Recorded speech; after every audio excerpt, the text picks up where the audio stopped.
Thanks for joining us for today's webinar, Nutrition, Fueling, and Hydration. I'm Mac Ingram, Director of Engagement, Alumni and Students in the Office of Alumni Affairs. Since we're virtual, please excuse any technical issues that may pop up. If you have problems with your video or audio, click the Reconnect button on your screen to get back to the webinar right away. A quick note, this webinar is being recorded. We will have a replay available on our website early next week. Also, if you have a question today, be sure to drop it in the chat. We'll have time for a Q&A before we go. Today, we are continuing a special five-part series, Push to Play, that takes a look at topics important for families of youth athletes. This is the fourth webinar in this series. We're excited to welcome Dr. Marissa Bello for today's webinar. Dr. Bello is a visiting instructor in the School of Education. She earned her undergraduate degree in biology at Brandeis University and master's from Rutgers with a focus of supplementation and sports performance. She completed her PhD in exercise physiology from Mississippi State University. Dr. Bello, thank you so much for joining us today for this presentation. Thank you for having me.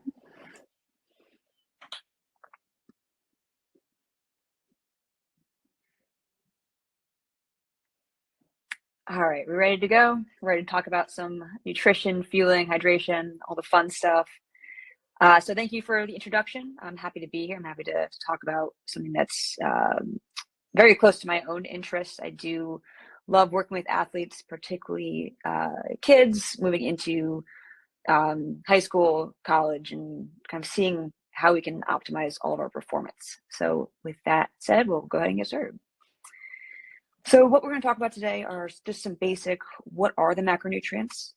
These are the three big ones, I like to call them.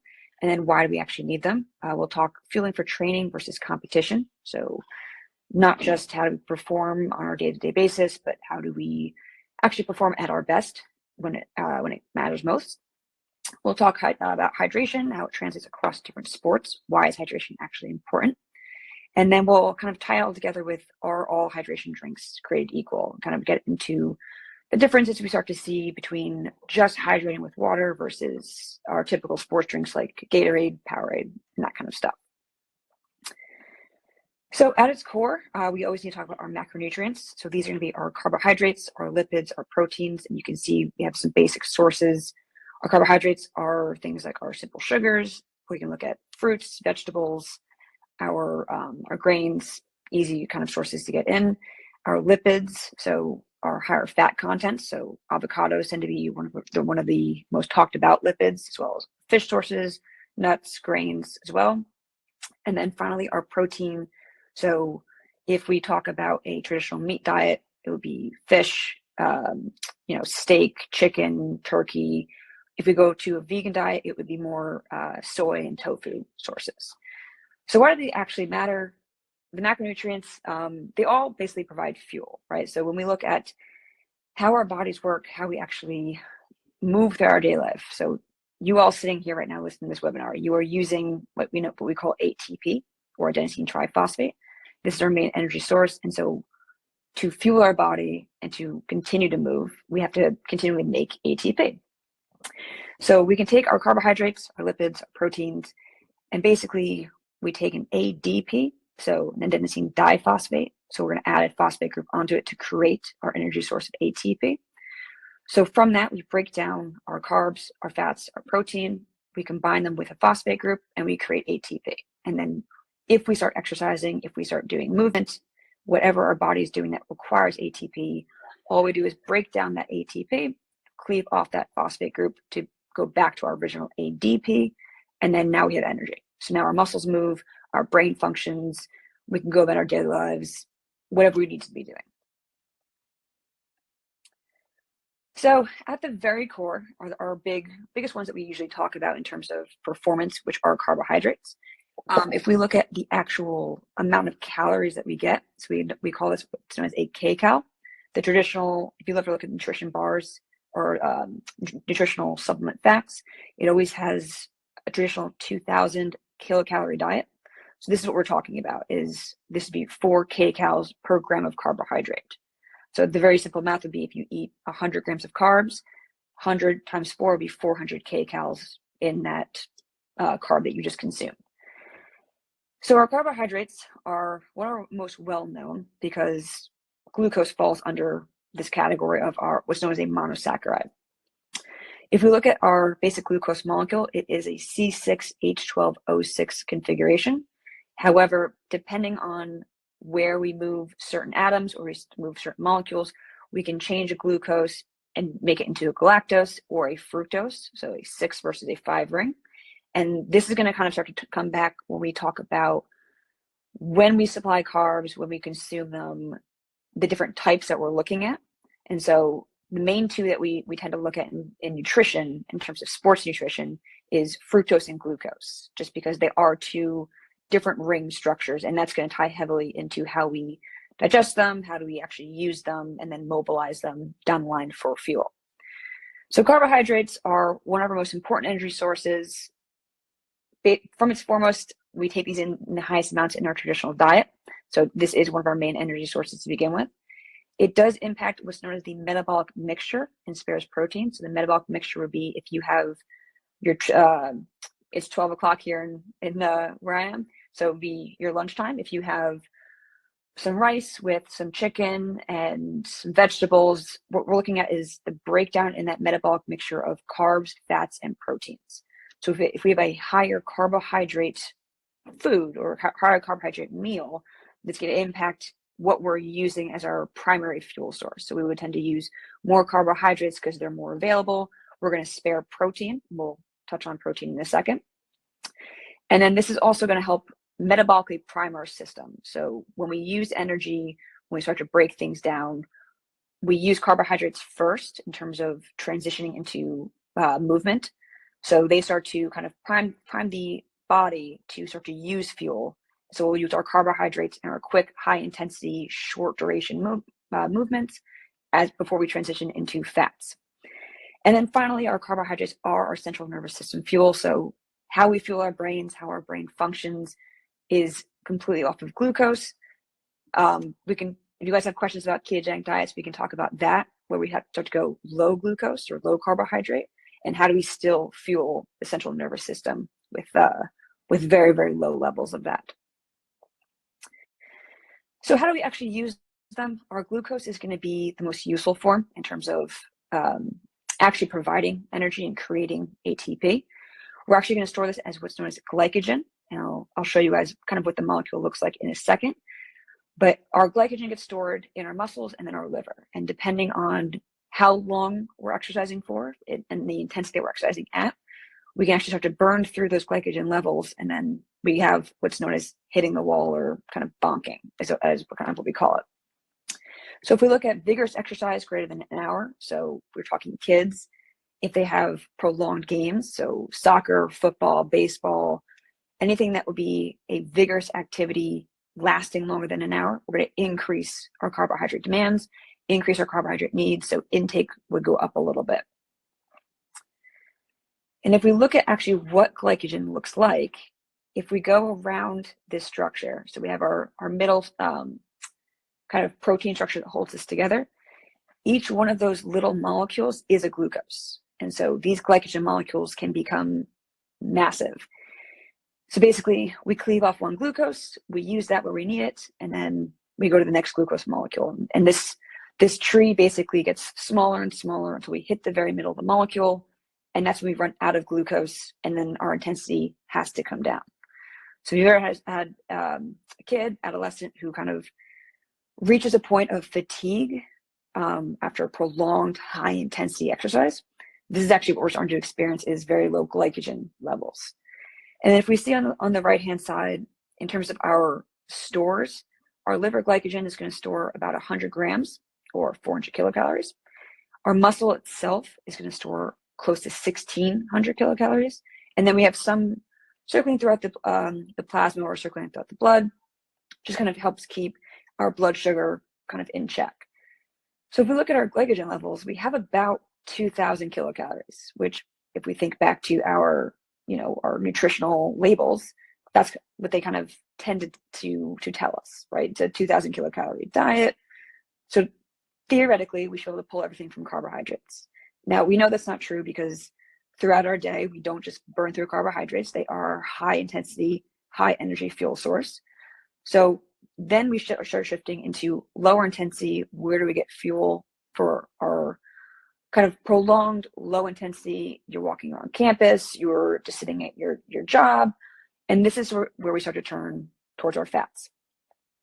So if we look back at our two graphs, we have about 2,000 kilocalories in glycogen and glucose. If we start to look at our fats, we start to see over 110,000 kilocalories. So again, think back to that 2,000 calories on the label. Now we have a tremendous amount more of fat. And this is mainly in terms of being stored as adipose tissue, or the fat that we store on our body. A very small amount comes in the form of intermuscular triglycerides, so just fat that's embedded in the muscle itself. Some plasma triacylglycerides, triglycerides or triacylglycerols, and then plasma-free fatty acids. And this is just circulating throughout the blood, very similar to glucose. One of the big differences, though, that we start to see is that our carbohydrates were 4 kilocalories per gram, whereas our fats are 9 kilocalories per gram. So they're more dense. And so this is why if you eat a high fatty food, you're actually consuming more calories. So when we talk about hitting our macros, when we talk about staying within our percentages, it's a lower intake of fats because they are more calorically dense. So our fats' main role in the body as well is our energy source and reserve. We can pull from our fats when we start to look at fat loss, weight loss. We start to actually pull from these adipose stores and start to pull the fat. We have this vital organ protection, so everything that's in our trunk cavity, so your stomach, liver, pancreas, all of that gets surrounded by a layer of fat, basically to allow the organs not to run into each other, but also not run into the skeletal network. So you don't want your stomach pushing on your ribs or vice versa, and then possibly injuring them. We're going to see thermal insulation. So how do we actually keep our bodies warm? So especially in the winter, if you tend to get colder more easily, it might just be because you have lower fat stores. We do have a transport medium for our fat soluble vitamins. So how do we actually move our vitamins throughout our body once we consume them? And then finally, our hunger suppressors. So because they are so calorically dense, they actually delay our hunger for longer. And so that becomes particularly important when we look at fueling and intake. Is we have to look at timing as well as what macronutrients we're actually taking in. Because if we are trying to suppress hunger, it will be more of a high fat meal. If we're looking at higher energy stores and more fast or more readily available ATP fuel sources, it would be more carbohydrates. So mine is actually showing a little question mark here. That's okay. I can still talk off this slide. So I'll jump forward to the next one. So if we talk about fats, we talk about fats for fuel, we talk about our main lipid sources. And so with training, we actually shift to greater lipid catabolism and decreased carbohydrate breakdown. So we start shifting to using fats for fuels for better. So if we kind of talk off of our fatty acid chains, we have what's known as a saturated fat and unsaturated fat in terms of the cis and a trans configuration. If you guys have ever been to the store, if you've ever seen an article on nutrition or a TV interview, they always talk about how trans fats are bad. And that's because these trans fats tend to sit in a nice parallel line. The cis configuration actually turns it a little bit in terms of sitting within the arteries and when it circulates throughout the body. So these trans configurations, the best way I tend to explain this is because they sit in a straight line or they sit in a nice little zigzag, they can stack a lot easier. So if we look at plaque buildup or atherosclerosis, this is where those trans fats start to really contribute because they can stack so easily on the arterial walls and build up that plaque. Whereas the cis configuration, it becomes really, really hard to stack them. So it becomes easier to clean them out through the arteries. So if we look at a fat molecule, we tend to have one of these three chains, and then we're attached to a glycerol backbone. So the triglyceride name comes from the glycerol backbone and 3 free fatty acids attached to it. And then the length of the free fatty acid chain determines how easily we can break it down, how fast we can break it down. and then how many turns of our energy systems we get, and how much ATP you can get out of that. So the longer the fatty acid chain, the more times we can go through our metabolism, which means the more ATP we can build. It just takes longer. So this is why I say our carbohydrates are our fast energy source, our high energy source, whereas our fats are kind of burning in the background at all times, more low intensity, because it takes longer to break them down. So we can't get them as fast. And our last big macronutrient, very similar to carbohydrates, sitting at 4 kcals per gram, are proteins. And so proteins have an abundance of roles in the body. Anything from blood clotting, our fluid balance, hormone production. So if you think testosterone, estrogen, actually creating our hormones, our enzymes that are going to speed up our reactions, and then our 3 big ones are going to be cell repair, our connective tissues, and our neurotransmitters.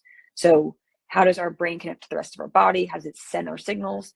And then what's our body actually made up of? So if we look at our proteins, all of our proteins have a very similar structure, where the only difference is going to be that that little green molecule, the R group, and that's going to dictate which amino acid it is. It gives it its basic characteristics and tells it what its function is. So if we look at our proteins, we have what's known as essential and non-essential amino acids. So there are 20 amino acids, 9 essential, 11 non-essential. And so our essential means that we cannot make them ourselves. We have to get them in through the diet. Our non-essential means that our body can create them. We're not in short supply. So when we look at food sources and nutrition and fueling, we want to make sure that we are getting in our essential amino acids. We're creating a full amino acid profile. That way we're never really short on one, and we can continue building our muscles. We can continue with our connective tissues, our repair processes. So protein necessarily isn't used as a fuel. It's more so used as a fuel in times of periods of starvation. So if we don't have carbs available, if we don't have fats available, the body can actually go to the muscle and start to pull apart these protein molecules and send them into metabolism. Again, that's very, very rare in terms of overall actual contributions. Proteins are anywhere from like 2 to 4% of overall energy production. But one of the cool things that protein does is it helps build up our bodies. So I don't know about any of you, but when I'm sleeping, I'm also not eating. So if we look at our protein balance, we actually go into what's known as a negative protein balance or negative nitrogen balance while we're sleeping. We're not consuming protein, we're not consuming food, so we're not building at that point. We're basically just breaking down. Then we wake up, most important meal of the day, it's gonna be breakfast. So we're taking that entire negative that we just had during sleep, and we're putting ourselves into a positive protein balance. So now we actually have our amino acids, our essential, our non-essential, to actually build up and continue to grow, keep our connective tissue healthy, keep our muscles healthy. Then we go throughout our day. So if we're talking kids, they go to high school or middle school, right? That morning period will be known as normal activity. Our snack might be in the middle of the day or our lunch. And then once we leave school, or if they are involved in after school activities, they're involved in clubs, whatever it might be, where there's some sort of exercise or activity component, we start to see, again, this negative balance because we are not fueling with protein during. Then that post-exercise meal becomes incredibly important in terms of that repair process. We just broke down the muscles to build them up that much better. So we need to make sure that we are getting in the proper sources.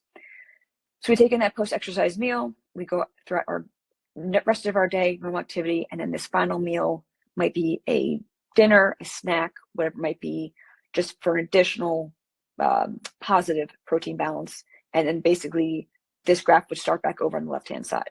So this is what our typical day would look like, and just looking at, can we keep ourselves in an overall positive protein balance, knowing that our normal activity, our sleep, our exercise is going to pull us the opposite direction. So our overall general recommendations, if we look at our overall adults, I should say. So the recommendations for kids tend to be a little bit lower in terms of total caloric intake. However, the percentages do not change much. So our carbohydrates tend to be 40% to 50% of our total intake. So for a sedentary 70 kilogram person, that'd be a daily intake of about 300 grams. That's sedentary, not being active. If we engage in regular physical activity, we're looking at about 60% of our total intake, looking at now 400 to 600, again with that 70 kilogram person, and mainly as unrefined, fiber-rich fruits, grains, and vegetables. Our fats are recommended to not exceed 30% of that total intake, and of that, 70% should contain unsaturated fatty acids, meaning by unsaturated, we don't want the trans configuration, we want the cis configuration, because those trans fats, again, will stack really easily. And then our protein across the board tends to be an RDA of 0.8 grams per kilogram. So an easy way to get your body weight from pounds to kilogram, we take your body weight in pounds, divide by 2.2, take that number, times that by 0.8, and that would be the number of grams of protein you would take in. So the protein RDA is always kind of difficult to explain because it tends to be for a sedentary person. So if we're active and we are breaking down the muscles more, that RDA has to come up. So we have to increase our protein intake. And so if we increase our protein intake, this may change the percentage of carbs and fats slightly. Not significantly, it might go from 50% carbohydrates to 45, just to account for a higher percent of protein. But we really want to focus on fueling, and we want to focus on not just our general recommendations. So this leads me all into the main crux of the presentation, which is, why do we actually want to optimize this? Why is my 40% carbohydrate, my 30% of lipids, and then my 0.8 grams per kilogram protein not enough? So if we look at our performance, overall physical performance goes up. So from a protein perspective, we have more building. So we can increase muscle size, increase muscle quality. We can optimize physical conditioning. So if you are properly fueled for practice, you can perform what you need to at the highest level. We're going to enhance recovery, and that's going to particularly fall on the side of protein. And we're going to minimize musculoskeletal injuries. If we talk kids and we talk anywhere from a kid all the way up to an Olympic athlete, if you can minimize injuries, you can perform for longer. You can compete for longer. So what we don't want to occur is an injury that kind of ends our season early or ends our time as an athlete early. So if we talk carbs, fats, and proteins, fats do not necessarily have optimal training and competition recommendations. It tends to be more fitting into no more than that 30% and maintaining those unsaturated 70% levels. So our fats are more so sitting in the background as our lower intensity fuel, just making sure we kind of maintain those recommendations. Carbohydrates and proteins are the two that actually have our recommendations. And our carbohydrates in particular are one of the most well-studied of the macronutrients. So I've kind of broken this up in between what are we actually doing exercise-wise. So if we look at strength training, so resistance training, band work, any sort of training that is directly impacting the muscles and trying to grow them, strengthen them, whatever it might be, we have before, during, and in our recovery recommendations. So we talked about glycogen and how if you run out of glycogen, we hit the wall, we call that bonking.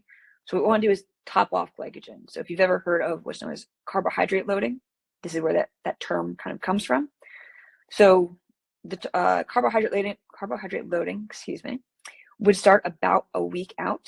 So not necessarily having pasta for your training would work, but we would try and top off that glycogen because our resistance training tends to be more high intensity focused. It's really just burning through those glucose, those fast energy systems. So we want to top off glycogen, but we don't have any specific recommendations. During, it's not necessarily required to take in carbohydrates. So you don't need to finish a set of squats and then eat a sandwich right away. You're not running out of glycogen anytime soon within strength training. And then recovery depends on your goals. So if we have a team athlete or endurance athlete that's lifting to support the sport, so If we have a soccer team that's coming in between sessions, they're lifting, we do want to make sure that we are getting in carbohydrates because we want to fuel for the sport demands, not necessarily the strength training. So this is where we start to see about 0.3 grams per kilogram. If our goal is just to increase mass overall, so we're not focusing on a team sport, we're not focusing on endurance sport, our basic 40 to 50% of our carbohydrates should be enough, or should be adequate enough just to fuel us properly. If we actually start to look into endurance training, so we talked about over an hour vigorous, our carbohydrate needs go up. So this is where we start to see our differences between our glucose and fructose that I mentioned, as well as our prolonged events. So if we go for a run and it's less than 30 minutes, there's no need to take in any additional carbohydrates. If we start approaching 45 minutes to that hour mark, then we take in very small amounts of carbohydrates. This might be a quick sip of Gatorade, just something very easily dissolved, very easily entered into the bloodstream. So we're kind of just looking at electrolytes. Once we hit that hour mark to 2 hour mark, we start to look at up to 30 grams per hour in any sort of carbohydrate form. So glucose, fructose, does not matter between the two. If we start going farther than that 2 hour mark, we start looking up to 60 grams per hour, because once we start to run out of glycogen, it's right around the 2 hour mark. So we need to make sure that we are properly refueling and adding in glucose that's readily available and can be used right away. And we're looking at rapidly oxidized sugars. So our sucrose, or our table sugar as it's known, glucose or maltodextrin are our best sources because they are easily broken down, entered right into our metabolism. And then if we go over 2.5 to 3 hours, we're looking up to 90 grams per hour, again, trying to delay that glycogen depletion so we can maintain intensity. And we're looking at a blend of glucose and fructose. So we have a rapidly oxidized sugar being glucose, and then a slower oxidized sugar being fructose. So while the glucose is being used, the fructose is basically sitting in reserve. That way we still have our sources readily available. So an event that would be over 2.5 to 3 hours, the Tour de France is going on right now. So this is our best example of an athlete who would be cycling for close to, if not over 3 hours. And so you'll see, if you ever watch the event, they have bottles on them, and they also have fueling stations and cars that follow them to give them up to 90 grams per hour. So particularly in endurance training and prolonged endurance training, this becomes incredibly important. And then our last little bit is going to be with our team sport athletes. So if we look at our team sports being football, baseball, soccer, lacrosse, anything that is prolonged intensity, looking around at least 2 hours for a game, we want to start fueling properly beforehand. So 3 to 4 hours, looking at 1 to 4 grams per kilogram of your body weight. Again, take your weight in pounds, divide by 2.2, and then we're basically taking 1 to 4 grams just to make sure that we are trying to top off that glycogen, but make sure that we have glucose readily available. When we get to an hour out, we take about 25 grams. This might be half of a granola bar. During, we're looking at 30 to 60 grams per hour. So very similar to our endurance recommendations. And then again, mostly quickly oxidized or performance gels. And then after, we want to look at refueling. So if we talk particularly soccer. So I was a soccer player. We would have double headers. We would have 2-3 games in a week, and we would go to tournaments. So when we talk coming out of a game, we're looking at properly refueling, knowing that we have another game coming up within a short period of time. So now we're looking at 1 to 1.2 grams per kilogram, and then we're basically prepping ourselves for that next match, that next competition, or the next practice. And then our second macronutrient we need to talk about, and I've thrown the RDA back up, so this is 0.8 grams per kilogram per day. If we start kind of breaking it down similar to carbohydrates, our protein recommendations start to actually shift a little bit. So our team sports, we go from a 0.8 to a 1.2 to 1.7. So again, we take our mass in kilograms times by 1.2, and that seems to be adequate to promote muscle protein synthesis, to make sure that we are taking in enough and then kind of repairing our body the way that we need to post-training, post-competitions. If we look at strength, where our focus really is increasing muscle quality, muscle size, muscle strength, we actually bump this up to 1.6 to 1.7, as well as our power sports. So football will be a great example of that. You start to fall 1.5 to 1.7. And then our endurance falls between 1.2 to 2.1. And this range tends to be longer depending on the side of endurance that you're in. So if we look at a cross-country runner versus a cyclist, a cross-country runner, yes, needs muscle, but they may fall on that 1.2 side, whereas our cyclist, again, I'll go back to the Tour de France example, our cyclists tend to use more of that strength and that power in that second and third category that we see. So we start to shift up towards that 2.1, knowing that we need to maintain muscle, we need to increase muscle, our connective tissue strength, all of that to make sure that we're performing at our best. And then in recovery, so this is all throughout the day, those are our recommendations throughout the day. If we look at recovery, we have what's always been kind of called an anabolic window. It's not necessarily a window, it's more of a garage door at this point, meaning that as long as you are getting your protein in adequate amounts in recovery, you will still be repairing to the same extent. So we're looking at about 20 grams after exercise. So a quick shake can always kind of fix this issue. And then another 20 to 40 grams before bed. So if we go back to that flow throughout the day of protein balance, we know that we go into a protein deficit when we're in sleeping because we're not eating or consuming protein. So taking in 20 to 40 grams before bed actually starts to lessen that decrement in protein balance. So now when we start our day, we can easily kind of shift into that positive protein balance area. And our last little bit, which is incredibly important and applicable now that we are in the middle of July in Alabama and in somewhat of a heat wave, is this notion of hydration. How do we properly hydrate? So it is hot and humid in Alabama in any given month besides maybe January. I'll give you that.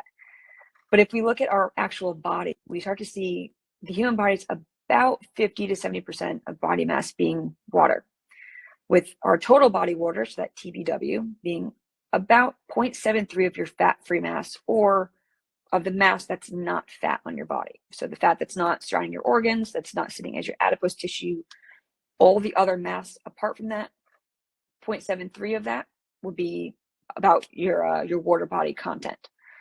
So if we look at our breakdown of our compartments, our extracellular fluid, so the fluid that sits outside of our cells, tends to be about 35 to 45% of this, with our plasma being a smaller portion as opposed to our interstitial. So our interstitial would be, if we think of a neighborhood, it would be the space between houses would be your interstitial area. And then inside the house would be what's known as intracellular fluid, so inside the cells themselves. And this becomes 55 to 65. So we start to really pack the cells with fluid. And this becomes incredibly important when we talk about sodium and why not all hydration drinks are created equal. So if we talk hydration terminology, we sit in this nice little middle area of euhydration. So if we go above or below 2% total body water, so we're changing that total body water content of our body. If we overconsume, we overhydrate, we reach what's known as hyperhydration. So there's too much water in the body. So to get back down to euhydration, we would go through what's known as dehydrating or dehydration to come back down, bring that 2% back to normal. If we go too low, so we get dehydrated, we have what's known as, it's actually known as hypohydration. And then we would rehydrate to come back to this normal euhydrated state. And so our typical symptoms of dehydration are, you get a headache, your intensity comes down, and it becomes really important in terms of when we look at training, we look at competition, to stay in this nice euhydrated state and make sure that everything really is in this balance. So we're going to start with hypohydration. So if we lose too much, we start to see that 2% barrier, that 2% threshold becomes really our threshold for decreased performance. So we start to come down in terms of intensity, our heart actually starts to work harder. And then if we're in the heat, so if it's a 90-degree day and we're dehydrating too quickly, then we actually can have heat injury and illnesses occur. And then funnily enough, our risk for dehydration actually increases during vigorous cold weather physical activity. So in the cold, people tend to think that they don't need to hydrate as much because they're not sweating as much. It's not as hot outside. But we actually tend to dehydrate faster in the cold because we're not replenishing, because we think I'm not sweating, I'm not losing any heat, so I don't need to replace any of the fluids that I'm losing, which tends to be a little bit of a caveat. So we need to make sure that not just in hot weather, but also in cold weather, we are hydrating as well. So with hypohydration, what we start to see is a body water deficit. So our plasma volume, so the amount of or the volume of blood that's circulating throughout our body, starts to decrease. So then we have what's known as an increase in plasma osmolality. So we've started to lose water. So our concentration of dissolved solutes, mostly sodium, starts to go up. So that means that there's more sodium molecules per unit of blood. So our osmolality has come up. All of this is going to lead to an increase on the heart. So our cardiovascular strain goes up because we have a lower plasma volume. So our stroke volume, or the amount of blood that circulates throughout the body with each heart rate, or with each beat of the heart, that tends to come down. So our heart rate has to come up to compensate, to keep our intensity, our cardiac output the same. We're going to start to see an increase in body core temperature. So we actually start to lose, or we get a decreased ability to lose body heat through sweating and skin blood flow. This becomes particularly important in kids because kids actually have a lower sweat rate to begin with. So they already struggle with losing heat. So if we start to dehydrate, or kids start to dehydrate, they actually increase that body core temperature faster. So we'll make sure that we are hydrating, getting those fluids in to make sure that there is no heat injury or illness.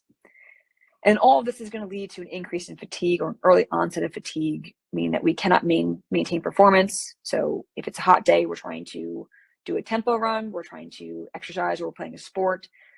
At a certain point, we hit a wall, we can no longer maintain that intensity. So we have to take those breaks and kind of rest for a little bit before we kind of continue. So if we're going to rehydrate, and these recommendations go anywhere from kids all the way up to adults, we're looking at replacing up to 150% of fluid loss. The other way to look at this would be 20 to 24 ounces per pound of body weight. So the simplest method to measure your body weight would be to measure in before and after with weighing the same clothes. So we would weigh a kid in, he would go participate in his practice for 2 hours. When he comes back, we'd weigh him again.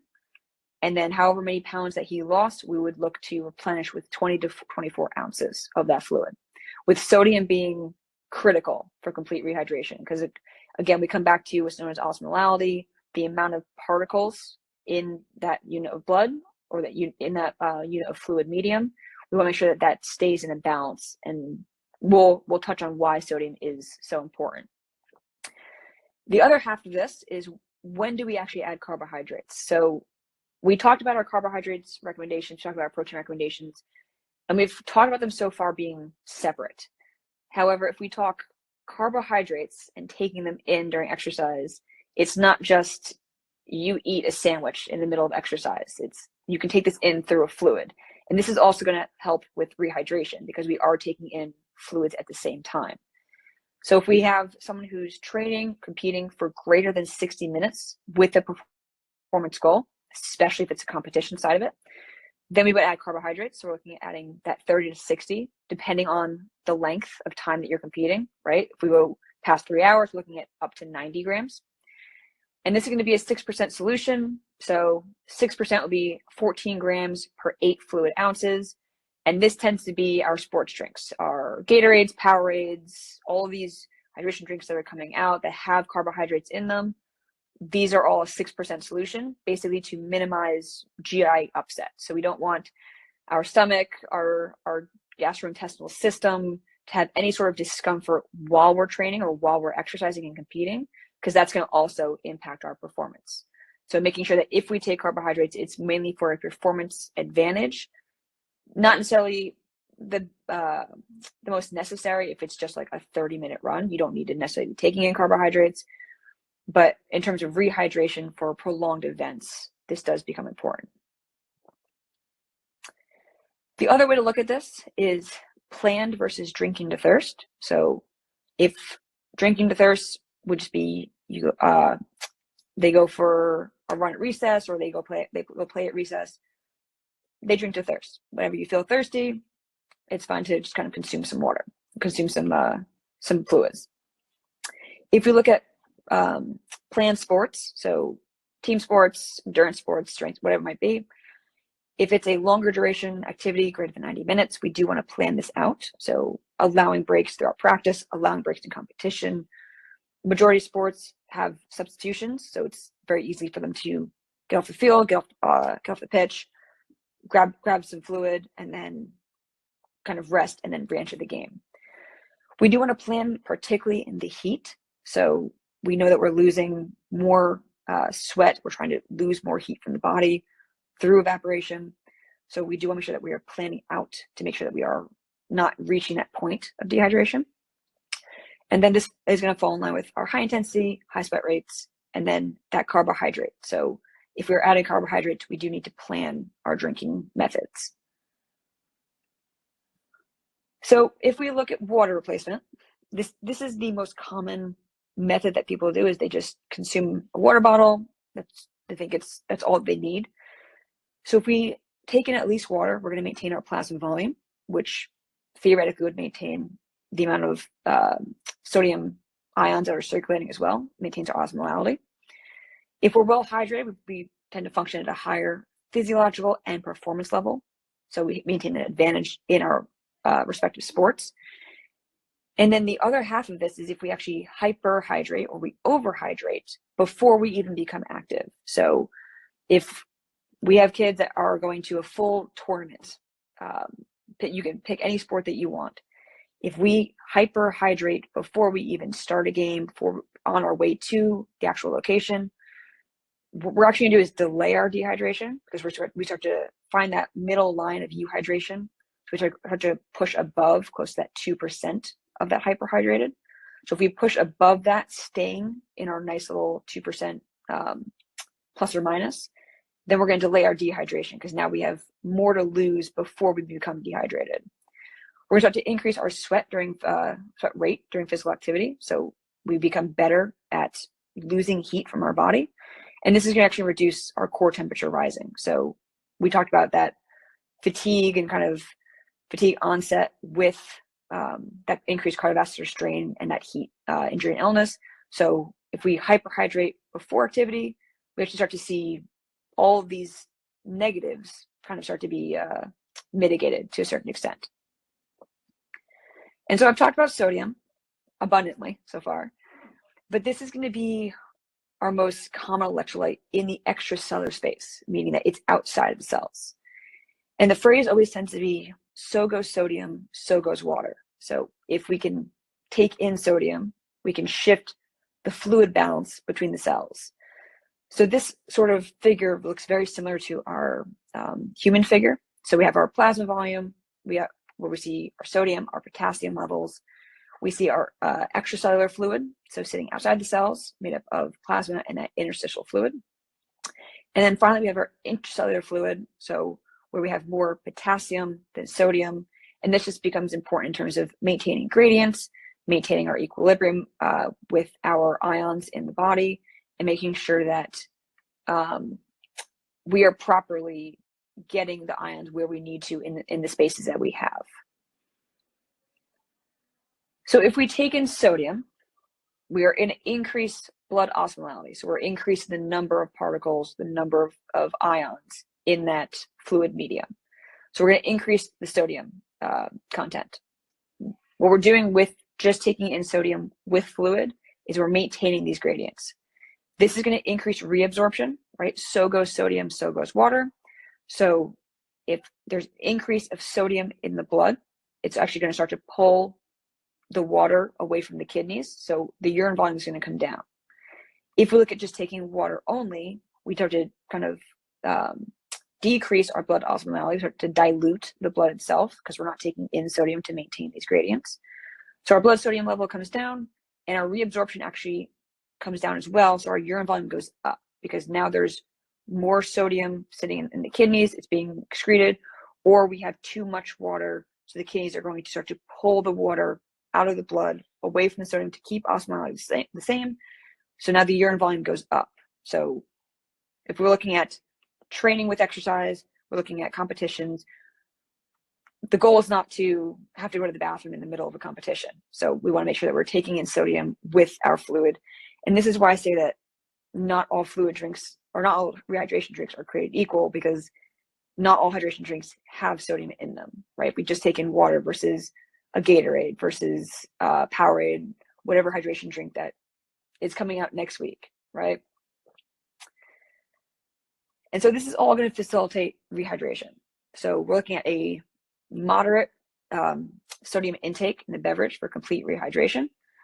This is going to maintain our thirst drive. So if we're drinking to thirst versus planned drinking, we're going to sustain our thirst drive for longer if we take in a sodium drink. We're going to promote the retention of digestive fluid, so the body's going to hold on to it better. Comes back to that decreased urine volume. And this is going to rapidly restore, especially during rehydration, the lost plasma volume, because now the sodium concentration has come up. We're going to start to hold on to water in higher amounts and for longer. So especially with rehydration, when we look at holding on to fluid in the body, holding on to our basic gradients, our basic fluid balance, sodium is one of the most important pieces of this puzzle.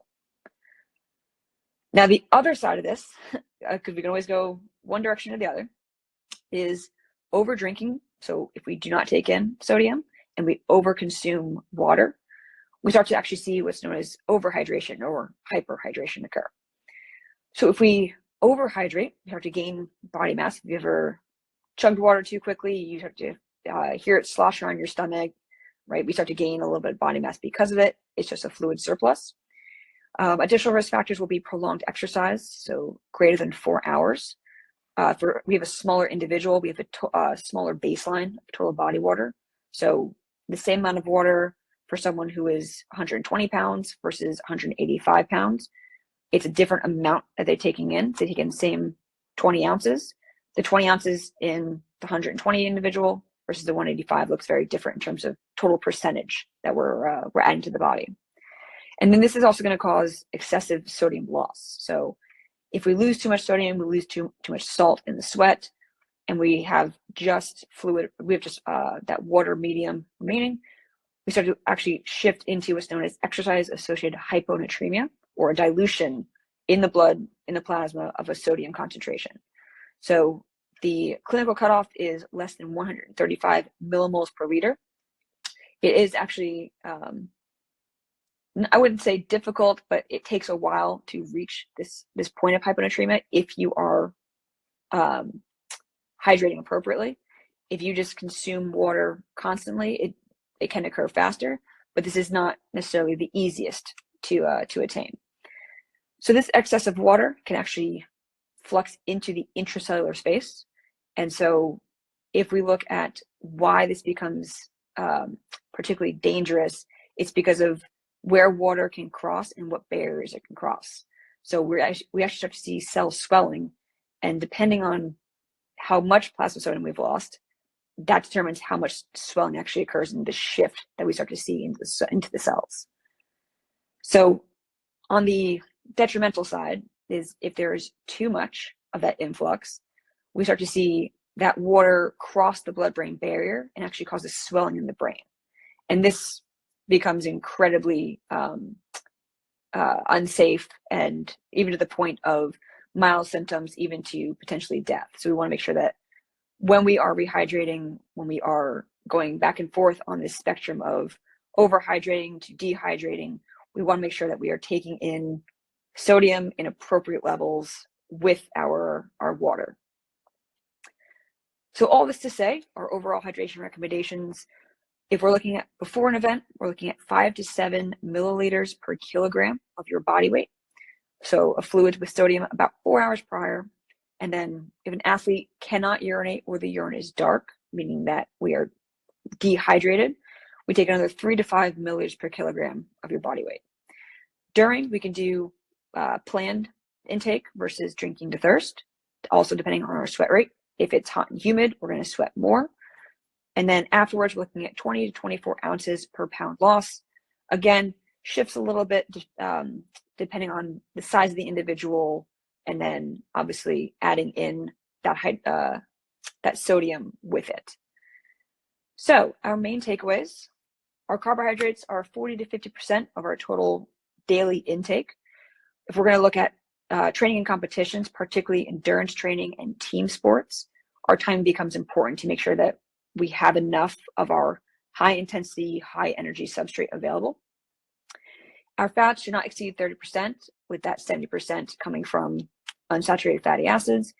And then our protein overall recommended dietary allowance is 0.8 grams per kilogram, but we're going to increase this with any level of activity, and then looking at those higher levels in our strength training, our team sports, with at least 20 grams after training and focusing on that recovery piece. And then our fourth piece of this is always going to be hydration. So looking at including sodium for complete rehydration, making sure that we want to stay within that plus or minus 2% of that body mass, and then replenishing based on the mass that we lose during exercise. So it's very simple. You can weigh yourself in, weigh yourself out, see how much you've lost, and then easily just kind of do the math for 20 to 24 ounces per pound that you've lost. So with that, I'm happy to take any questions. If you don't have a question, you think about it later, I know this is going to be posted. You guys, I think, have my slides, correct me if I'm wrong. So you have my email. I'm happy to answer any questions that you might have that pop into your head tomorrow, or even as soon as we get off this call. I love it. Well, hey, that was some fantastic information. I know for me, some of it hit home, just being a former athlete as a child, nothing past that. But do have a few questions that I know we'll ask. When exercising, I think you touched on it, but when exercising, it sounds like you should consume not only water, you should also consume other drinks to replenish. Mm-hmm. Yep. So depending on what your focus is, if it's a short duration, you don't necessarily have to focus on carbohydrates. But if you're looking at prolonged events, so like I played soccer for 20 years. Like it was always, we had the Gatorade on the sideline, or we had the Powerade, we had something with carbohydrates in there because it's a 2-hour event. Yep. So particularly in prolonged events, you're looking at adding in carbohydrates. Okay. Awesome. Now, speaking of sports drinks, and I know you alluded to there are, millions of them out there, it seems. But is there one that does better for kids, for anyone exercising? Not necessarily. Okay. If you look at all of these drinks that are out there, they tend to be very similar formulas. They tend to kind of follow the same testing, creation guidelines. So it kind of depends on what your preference is. If, like, I love blue Gatorade, I don't like the red. That's my preference. But if you have someone who maybe they drink a Gatorade, a Powerade, and they don't respond the same way, it becomes kind of an individual piece to it, where maybe they shift towards like a powder, or they shift to like a gel or something like that, where you're still getting in those macronutrients, and you can just take water with it. Mm-hmm. So it becomes, especially when you talk about athletes and kids in particular, kids are picky, mm-hmm. very picky. So it's what will they take and what's going to help them that also falls within that guidelines. Absolutely. Having a child, yep, he is very picky. Okay, so along the lines of, I guess hydrating, preparing yourself for an activity, do you suggest, because I know as a child myself, when I was playing, they always told you to carb up the night before, mm-hmm. or something. Is that a suggestion? Is that a myth, or is there something to that? We did the same thing. We did. We would have pasta nights before a game. Now that's a little late if you're going to carb load. I think it was more of just a team bonding. If you're going to carb load, though, you actually start to carb load about a week out. In kids, it's not as important as before, as like adults, when you start to really look at like the high level competitions. As long as kids are getting in those recommended carbohydrate amounts, they should be fine. It's when you start looking at the higher levels of competition where that might be a 1% difference in performance, and that might be the difference between first versus 10th place. Absolutely. Okay, so is there a benefit, and again, I think you spoke some on it, about pre and post hydration? Is there one that's more important? If you start in a state of euhydration, you start in a normal state, then your rehydration will become more important. If you already come in a dehydrated state, then your prehydration will be the most important piece of that. So I hate to say it's always like an individual thing, but people know how their bodies feel. Absolutely. Like, I know when I'm getting dehydrated. I know when my headache is starting to come. So I know that I have to start hydrating well in advance of when I want to go exercise or work out. So it's not that one is more important than the other. It's just, it depends on what state you come in. Cool. Awesome. That totally makes sense. Okay, I have one just came in. How do recommendations change for keto dieters? I love talking keto diets. So the keto diet is, when we talk 40-50% carbohydrates, right? That 30% of fat. A ketogenic diet can get all the way up to about 70% of fat intake for your total caloric intake. And your carbohydrates come down to about 5%. So if you guys have ever tried to do a low carb day, it's not a lot. It's like you maybe have like I don't want to say a bag of chips. It might be like a slice of bread. Like that would be the amount of carbs that a ketogenic diet would take in. So if we look at recommendations changing for keto dieters, it's not necessarily the macros change, but the intensity has to change with it, because you are shifting to more fat for fuel. You become more efficient at using fat for fuel.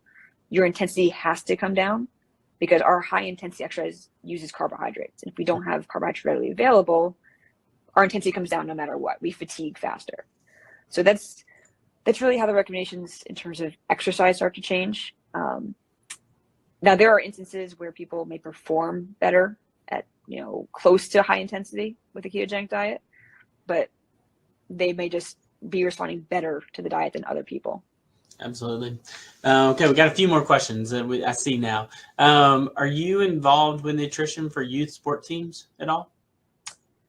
So I have been in the past, not particularly at UAB, but we've worked with several of the teams. I'm from New Jersey, worked with several of the elite youth soccer teams, just looking at overall training and nutrition and making sure that kids had a better knowledge. I've learned that kids have no idea what a carbohydrate is or what a fat or a protein is. So to even explain to them what it looks like with, this is a sandwich, like this is your PB&J, this is the breakdown of it. Like we've gone through basic knowledge with them of how to kind of make informed decisions and know what you're looking for.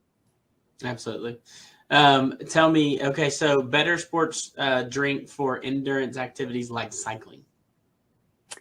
So if we look at endurance activities, we come back to that 30 to 60 to 90, depending on the length of time. I'm a cyclist. I tend to use the Gatorade powder. Again, it comes down to what your preference is. It doesn't upset my stomach. It's minimal GI distress, and I can cycle for 2 hours easily. The best drink, like I said, the formula is pretty much the same across the board. It's all a 6% solution. So it's not necessarily that one's going to have an edge because they go to 5% or they go to 6% or 7%. Yeah. Gotcha. Okay, so I guess it's more preference. I guess it's more flavor preference, and the ones, some people love Powerade, don't love Gatorade. I know it's just kind of one of those things. I've been at Gatorade schools my entire life. So. Yeah, absolutely. See, I'm a Powerade Zero guy. I love that stuff for some reason.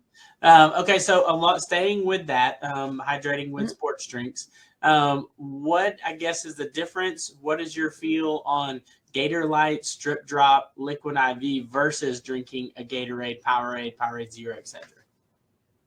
Yeah, so the big difference between like the regular Gatorades and like the Gatorade Zero or like the liquid IVs is you get more carbohydrates in the Gatorade because it comes with the calories. The Gatorade Zero is marketed to not have any calories, right? So Mm-hmm. you're taking in fluids with the sodium that comes with it.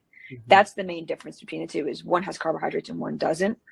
Depends on your goal. If your goal is prolonged endurance activity, include the carbohydrates. If it's just basic rehydration, a liquid IV, drip drops, Gatorade lights, they all work. All pretty much do the same thing. Yeah. Gotcha. Awesome. Okay, so this person is training to run a 10K. I start to feel fatigued after about 8K. Should I do anything? Is there a recommendation on hydrating to make sure they, have that endurance to finish? In terms of hydrating, in terms of any other recommendations? I'm going with, if you got any recommendations, I think this listener would probably enjoy hearing any recs you have. Okay. So I would say if we're starting to fatigue after only 8K, we're probably looking at not being hydrated enough to begin with. So we're probably looking at an increased cardiovascular strain. In terms of fueling beforehand, I would ask what you're doing beforehand, or how long has it been between your last meal and starting the competition. And if it's been a prolonged time, if it's been 5 hours, 6 hours, maybe having a snack right before, right? We talked about the carbohydrate recommendations, especially in the team sports, an hour out, 3 to 4 hours out. So it might just be that we don't have glucose or enough glucose circulating in a time frame close enough to when we're training. Awesome. Fantastic. Okay, so last two questions. Okay, so the first is, what is your thoughts on protein shakes? I love protein shakes. I Are think they they're good? great Are they to good do. sources of protein like you've been talking about? Absolutely. Yeah, so they tend to be isolated sources of protein. Mm-hmm. They tend to come with the essential amino acids, which is really what we need. The back and forth that I go with on protein shakes is if you get enough protein in your diet, it's not necessarily required that you need to get a protein shake in. So if you have no trouble eating post-exercise and you're like, I can go have, breast of chicken or chicken breast, it's easy enough for me to get it in. That also comes with 20 grams of protein, comes with our essential amino acids. So if you can get it in dietary wise, you don't necessarily need the protein shake. Mm-hmm. Anything on top of what we normally take in protein wise just gets excreted. So there's no harm really in taking in excessive amounts unless you have a pre-existing kidney condition. But the protein shake is good for if you're post-exercise, you can't sit down to eat right away, right? It's easy just to drink a shake. So it becomes a side of what's available right away, but also like, what have you been taking in the rest of the day up on top of that to meet your RDA, to meet your guidelines?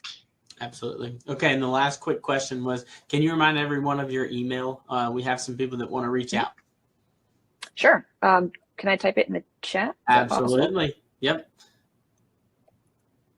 And Dr. Bello, while you're doing that, we do appreciate you hopping on with us and spending some time with us to share all that incredible information. So thank you. I know you're busy, got a lot going on, so thank you for hopping on with us and spending some time with us. Absolutely. So I put my email at the very top of the chat. If anyone has any questions, I love talking about nutrition. So by all means, feel free to bother me with as many emails as possible. Well, thank you again. We appreciate it. And a quick reminder, a recording of today's webinar will be uploaded onto our website by early next week. Attendees will receive an email once the replay link is ready. But before we go, here's a look at other upcoming webinars. On Thursday, July 27th, we'll welcome Dee Maddox for Performance Management, your D to Success. During this webinar, Dee will get to the heart of owning your actions while creating success. On Thursday, August 3rd, come back for tips and tricks for curing the back-to-school blues. We'll have a panel of educators with us that night to provide parents with the proper tools and strategies for getting their kids ready for the new school year. On Wednesday, August 30th, we'll host the final part of our Push to Play series. Join us for mental health and young athletes, stress, eating disorders, and more as Dr. Dana Watson explores this important topic.